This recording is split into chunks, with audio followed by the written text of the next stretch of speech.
আজকে দেখলাম বাংলাদেশের কুষ্টিয়া জেলাতে এক ভণ্ড পীর ছিল শামীম রেজা। সে বক্তব্য দিত নামাজ রোজা হজ জাকাতের দরকার নাই। কিসের নামাজ পড়া লাগবে, কিসের হজ? হজ করার জন্য মক্কা মদিনায় যাওয়ার দরকার নাই, হজ নাকি বাঁশ বাগানেই করা যায়। নাউজুবিল্লাহ বলেন। এই রকম ভাবে ইসলামের বিরুদ্ধে বক্তব্য দিয়েছে। এলাকার জনগণ তার আস্থানায় হামলা করে তাকে মারধর করেছে। এই ভণ্ড পীর শামীম রেজা নাকি দুনিয়া থেকে বিদায় নিয়ে চলে গেছেন, মৃত্যুবরণ করেছেন। ভালো করে বোঝেন, যদিও আমরা এই রকম হামলা করে মানুষ হত্যাকে সমর্থন করি না, এই দেশে রাষ্ট্র আছে, সরকার আছে, তারা বিচার করবে। তবে একটা কথা বোঝার চেষ্টা করবেন, ভণ্ডামি করার পরেও রাষ্ট্র যখন ব্যবস্থা গ্রহণ করে না, তখনই জনগণের ধর্মীয় সেন্টিমেন্টে আঘাত লাগে। আমি আপনাদের তথ্য দিয়ে কথা বলতেছি। এই ভণ্ড পীর শামীম রেজাকে 21 সালে গ্রেপ্তার করা হয়েছিল। গ্রেপ্তার করার পরে আবার পুলিশ তাকে জামিনে ছেড়ে দিয়েছে, আবার এসে ভণ্ডামি শুরু করেছে। তখনই জনগণ চিন্তা করছে, ওকে যদি আবার পুলিশে ধরে আবার ছেড়ে দেবে, অতএব মারা ছাড়া কোনো উপায়। যদিও এটা ঠিক না, কিন্তু সংস্কৃতি তৈরি হলো ওই প্রশাসন এই ভণ্ডামি বন্ধ না করার কারণে। আমরা বিশৃঙ্খলা করতে চাই না, মব তৈরি করতে চাই না, কিন্তু সরকার যদি ব্যবস্থা গ্রহণ না করে, এই দেশের 90% মুসলমান, তাদের ধর্মীয় সেন্টিমেন্টে আঘাত লাগে। যখন বলে নামাজ রোজা হজ জাকাতের দরকার নাই, আমাদের মনে কষ্ট লাগে কি লাগে না? এমনকি এই বাটপার বলছে যে আমার যারা মুরিদ হবে, তোমরা মরে যাওয়ার পরে কালেমার দরকার নাই, ঢোল টবলা বাজে বাজে তোমরা কবরে আমাকে ঢুকাইয়া দেবে। জোরে বলেন নাউজুবিল্লাহ। আবার তারা একটা গান বার করছে, বলবো নাকি? আমার মরণ কালে ঢোলবাসি বাজায়ো রে তরিকার ভাইও, আমার মরণ কালে ঢোলবাসি বাজায়ো। নাউজুবিল্লাহ বলেন। আবার বলতেছে কালেমা কালামো ভাই কোনো কিছুর দরকার নাই। নাউজুবিল্লাহ।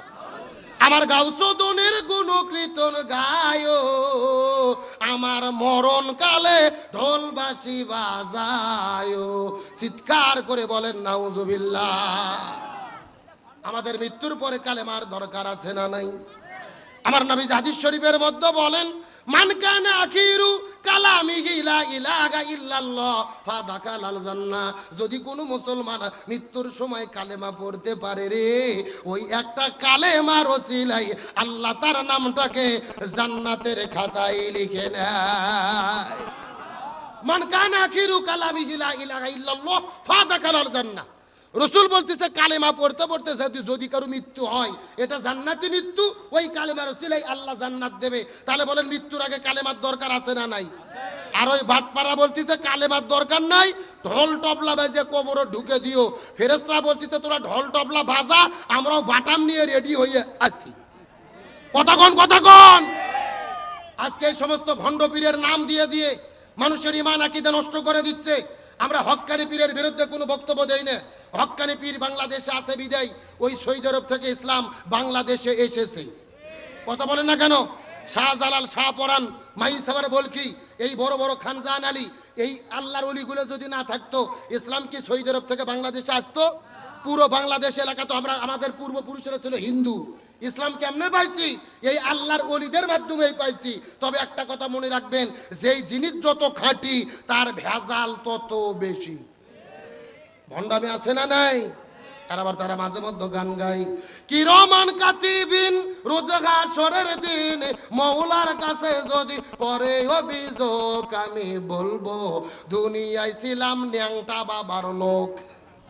কি বাবা, একেবারে বাস্তব বলতেছি। আজকে গত 4 বছর আগে আমি মাহফিলে গেছি চাঁদপুর জেলার মতলব থানা। ওখানে যাওয়ার পরে কিছু লোক বলতেছে, হুজুর আমাদের এখানে ন্যাংটা বাবা আছে, হুজুর দেখতে যাবেন? আমি বললাম দেখা তো যায় না, জোর করে নিয়ে গেছে। যাই দেখি বাবার অবস্থা একেবারে পাও থেকে শুরু করে মাথা পর্যন্ত সফান সফা। কথা কি বুঝেছেন? মানে অফিস আদালত স্টেশন সব বার করা। আমি তখন দেখে বলতেছি নাউজুবিল্লাহ।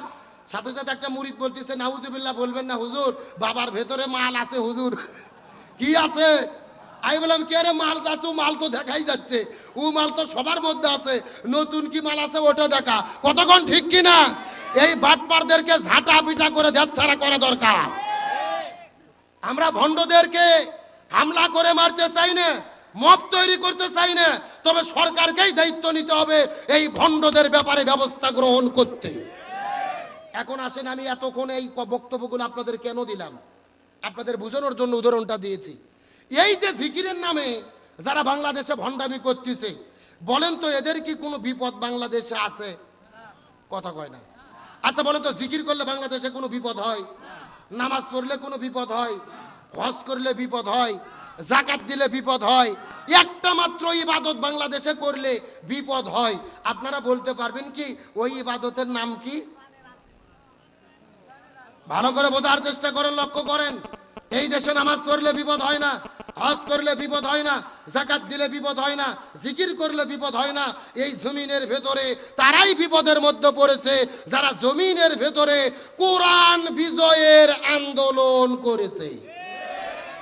আর এই জন্যই আল্লাহর কাছে সবচাইতে প্রিয় কোরআন বিজয়ের আন্দোলন করা, কারণ এটাই রসুলের ছিল মূল দায়িত্ব।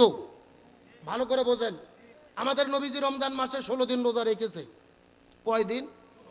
17 রমজান সকালবেলা নবীজি রোজা ভেঙে ফেললেন। মাথা ঝোঁকায়েন না, চা ঢালেন। এ আমার দিকে লক্ষ্য করেন, কয় দিন রোজা রেখেছে? 16 দিন। আমার দিকে তাকান। 16 দিন রোজা রাখার পরে 17 রমজান নবীজি রোজা ভেঙে ফেললেন, খেজুর খাইলেন, পানি খাইলেন। সাহাবীদেরকে বললেন তোমরাও রোজা ভেঙে ফেলো। সাহাবীরা বলতেছে ইয়া রাসূলুল্লাহ সাল্লাল্লাহু আলাইহি ওয়াসাল্লাম, এটা আপনি কেমন কথা বললেন? আপনি না 3 দিন আগে ওয়াজ করলেন একটা রোজার এত দাম, ইচ্ছা করে যদি কেউ একটা রোজা ছেড়ে দেয় লাগাতার 60টা রোজা রাখতে হবে, আবার যদি একটা রোজা ছেড়ে দেয় আবার লাগাতার 60টা রোজা রাখতে হবে। আপনি কেন রোজা ছাড়তে বললেন? রাসূল বলতেছে বেশি বোঝার চেষ্টা করো না। ওয়ামা আতাকুমুর রাসূলু ফাখুযুহু ওয়ামা নাহাকুম আনহু ফান্তাহু। আমি নবী যা বলি তা তোমরা করো, যা করতে নিষেধ করি তা থেকে দূরে থাকো। আবু জেল মদিনে আক্রমণ করেছে, আর বসে থাকা যাবে না। এখন রোজা ভেঙে খেজুর খাইয়া, পানি খাইয়া, রুটি খাইয়া শরীরে শক্তি অর্জন করে আবু জেহেলের মোকাবেলা করতে হবে। আল্লাহু আকবার বলেন। তার মানে বোঝা গেল রোজা রাখা ইবাদত, তবে রোজার চাইতেও দামি ইবাদত হলো প্রয়োজনে রোজা ভেঙে এই জমিনে কোরআন বিজয়ের আন্দোলন করা। আমার প্রিয় বন্ধুগণ, মুসলমান ভাইরা গভীর মনোযোগ লক্ষ্য করুন। কোনো দিকে নজর নাই, কোনো দিকে তাকাতাকি নাই। ছোট্ট করে একটা দৃষ্টান্ত দেওয়ার পরে আপনাদের মধ্য থেকে বিদায় নিয়ে চলে যাওয়ার চেষ্টা করব। ইবাদত কোরআন বিজয়ের আন্দোলন কতটা জরুরি। নবীজির সাহাবী হযরতে হানজালা রাদিয়াল্লাহু তাআলা নতুন বিবাহ করার পরে বউটাকে নিয়ে যখন তিনি বাসর ঘরের মধ্যে চলে গেছেন, ওই বাসর ঘরের মধ্যে যাওয়ার পরে স্ত্রীর সঙ্গে প্রেম ভালোবাসা মহব্বত চলতেছিল। এমন সময় লক্ষ্য করে দেখে ওই গভীর রজনীতে মদিনার গলির মধ্যে থেকে কে যেন ডেকে বলে কুতিলা মুহাম্মদ, কুতিলা মুহাম্মদ। মুসলমানদের নবী এই দুনিয়ার মধ্যে থেকে বিদায় নিয়ে চলে গেছেন। হযরত হানজালা এই কথাটা শোনার পরই, স্ত্রীকে বিছানার মধ্যে রাখার পরই এক দৌড়ে ঘর থেকে বের হওয়ার পরে যখন তিনি কূপের মধ্যে চলে গেলেন গোসল করার জন্য, কিন্তু কূপের মধ্যে যাওয়ার পরে যখন তিনি ফরজ গোসল আদায় করবে, হাতের মধ্যে একটা সহ্য একটা যন্ত্র নিয়ে, হাতের মধ্যে মগ নিয়ে কূপের মধ্যে থেকে পানি তোলার পরে ওই পানি যখন শরীরের মধ্যে ঢেলে দেবে, আবার কে যেন চিৎকার করে বলে কুতিলা মুহাম্মদ, কুতিলা মুহাম্মদ। মুসলমানদের নবী উদের প্রান্তরে শাহাদাত বরণ করেছে। এই কথা শোনার পরে হযরত হানজালা ওই পানিটা কূপের মধ্যে ফেলে দেওয়ার পর এক দৌড়ে বাসর ঘরের মধ্যে যাওয়ার পরে হাতের মধ্যে তরোয়াল নেওয়ার পরে ওই বাসর ঘর থেকে বের হয়ে যখন তিনি দৌড়ানো শুরু করে দেবেন, পিছন দিক থেকে বাসর ঘরের নতুন বধূ টান দিয়ে ডাক ধরে বলে এগে প্রাণের স্বামী, ওগো প্রাণের স্বামী হানজালা, আপনি ওদের ময়দানে যুদ্ধ করতে যাবেন, আমার কোনো আপত্তি নাই, কিন্তু আপনার তো ফরজ গোসল বাকি আছে, আপনি গোসল বাকি রেখে কেমন করে যুদ্ধের ময়দানে চলে যাবেন? আপনার শরীরটা তো অপবিত্র, আগে আপনি পবিত্র হন, আগে কূপের মধ্যে গোসল করেন, তারপরে আপনি জিহাদের ময়দানে চলে যান।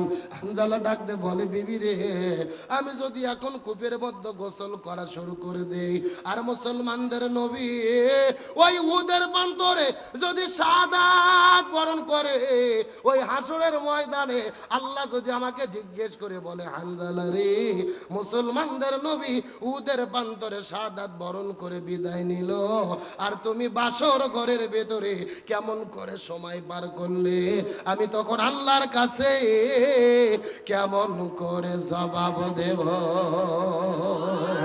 লিল্লাহি তাকবীর।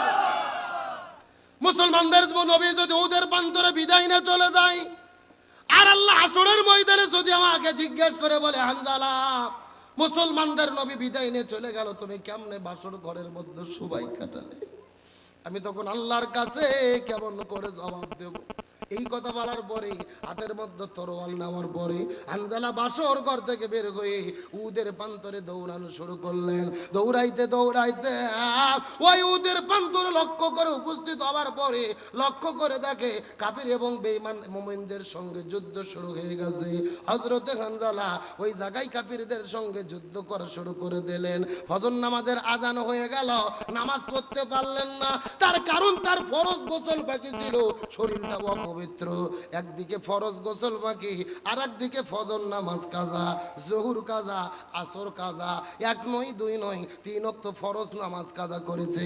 একদিকে ফরজ গোসল বাকি, আর একদিকে তিন ওয়াক্ত ফরজ নামাজ কাজা।